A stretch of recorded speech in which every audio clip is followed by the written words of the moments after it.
Alors, qu'est-ce qui va se passer, Marie, maintenant? Alors Stéphanie a pris un avocat pour se défendre face à la compagnie, mais aussi en justice. Elle a porté plainte pour harcèlement sexuel. Le médecin légiste qui l'a reçu avait prononcé 14 jours d'ITT. C'est énorme. Une confrontation devait avoir lieu. Elle a finalement été annulée. La plainte a été classée sans suite par le parquet de Bobigny.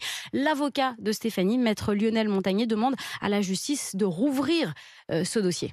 Et du côté d'Air France, est-ce qu'il faut s'attendre à des sanctions? Alors Air France a mis en place une procédure pour protéger, entre guillemets, Stéphanie. Ça s'appelle une procédure no-fly. En quoi ça consiste? Eh bien, c'est une attestation. Vous voyez, j'ai avec moi cette attestation. C'est une attestation que Stéphanie peut présenter pour ne pas avoir à voler avec ceux qu'elle qualifie comme ses agresseurs. Ça s'appelle une attestation no-fly. En clair, si elle se retrouve avec le même équipage, enfin dans cet équipage, elle a le droit, entre guillemets, de quitter l'avion.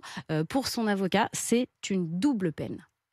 C'est une procédure no-fly, c'est-à-dire que c'est la victime à qui on dit, eh bien écoutez, si vous êtes en contact avec vos harceleurs, eh bien c'est à vous de vous dégager, c'est à vous de ne pas travailler, c'est à vous d'aller voir ailleurs. Donc aujourd'hui, on ne sait pas trop en quoi consiste la formation, la sensibilisation et les sanctions. Actuellement, on ne sait pas ce qui se passe. Alors, du côté d'Air France, qu'est-ce qu'on vous dit? Alors justement, on s'est rendu au siège d'Air France où est affichée en ce moment une fresque géante contre le harcèlement sexuel en plein cœur du bâtiment des personnels navigants. On a interrogé Valérie Molena, la directrice en charge de ces questions de harcèlement chez Air France, sur le cas notamment le plus récent, celui de Stéphanie. C'est pas tout blanc ou tout noir. Il se trouve que les témoignages étaient extrêmement contradictoires. Mais il y avait un témoin.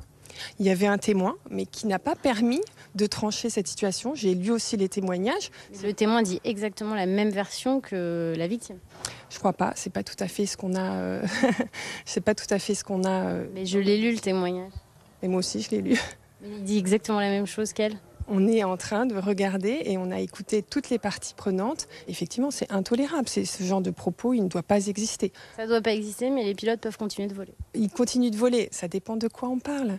On espère qu'elle va poursuivre son activité. Et donc, si elle veut poursuivre son activité, ce qu'on lui garantit, c'est que pour un prochain vol, l'équipage soit constitué de telle sorte qu'elle ne se retrouve pas avec ses agresseurs. Il faudrait que quand on a une situation, il faudrait que le pilote arrête de voler. C'est pas tout à fait comme ça que ça se passe, hein. Il faut suffisamment de preuves et il faut des faits très lourds pour être licencié. C'est-à-dire que là, ce qui s'est passé, c'est pas très grave. Pour l'instant, c'est pas suffisamment grave. Alors, Marie, est-ce qu'on sait combien de signalements sont faits tous les ans pour harcèlement sexuel chez Air France? C'est aussi une question qu'on a posée à Valérie Molena. Combien vous avez de signalements par an? J'allais dire à peu près une dizaine. On ne tient pas des statistiques précises sur le sujet. Vous tenez pas de statistiques?